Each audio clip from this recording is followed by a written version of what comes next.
Guys, I've found a way to get the question onto my screen. You probably couldn't see N here, but I thought I'd give it anyways.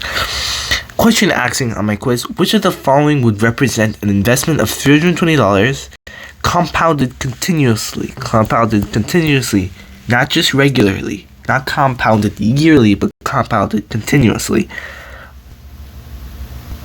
at a rate, right, at is not there, sorry about that, of 3.8%. Which of the following would represent an investment?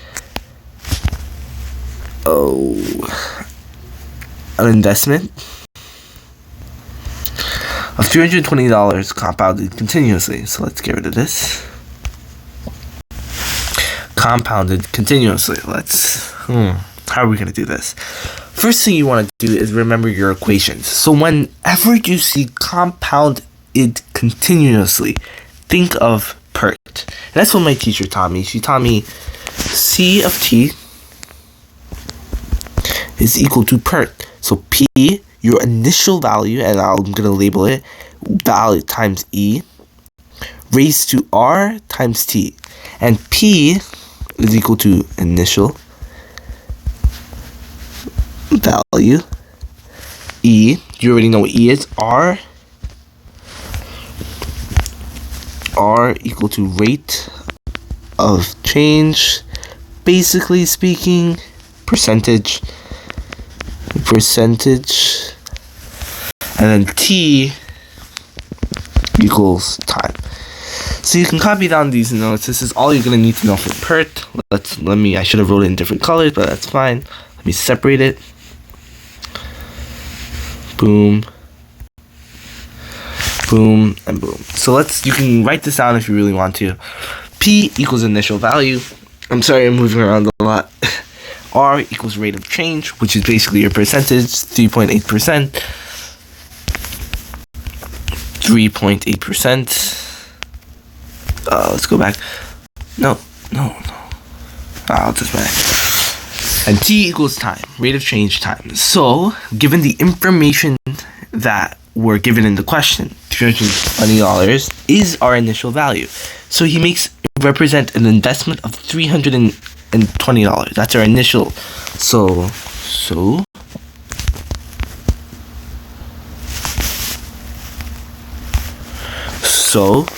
320 equals P. Our percentage, given 3.8%.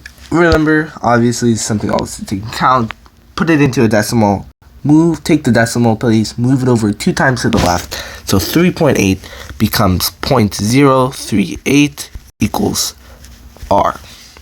E and T are yet to be found. What we're trying to find is, it's a multiple choice question, and I will give you the answer.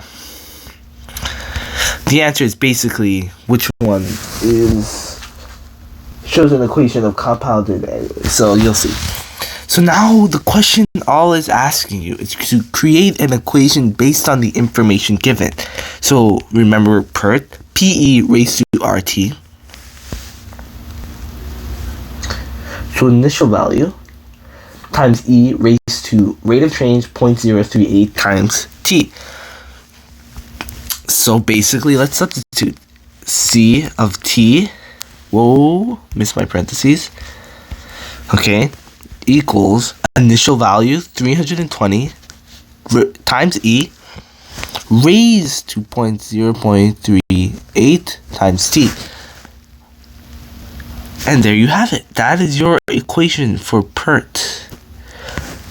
Initial value times E raised to rate of change times time. That is your equation based on the information given. That is what you're exactly looking for. And you can go even further. They could have given you how much money would you have in 10 years or 20 years or 100 years in time based on it being compounded continuously. You could simply substitute, use your calculator for this. E is not an easy number to work with, but you would have a calculator, so you would be fine. They could also give you, if you have $10,000, how long would it take for you to get $10,000? So basically, if you do get a question like this, and I will be posting like a question like that, you would just set it equal to CFT 100,000, I don't know, 10,000 equals 32 the 3a, and you would just solve for t, divide by 320 on both sides, take the ln is a whole other topic, of both sides, bring the variable, divide by ln, boom, boom, boom, you get your answer.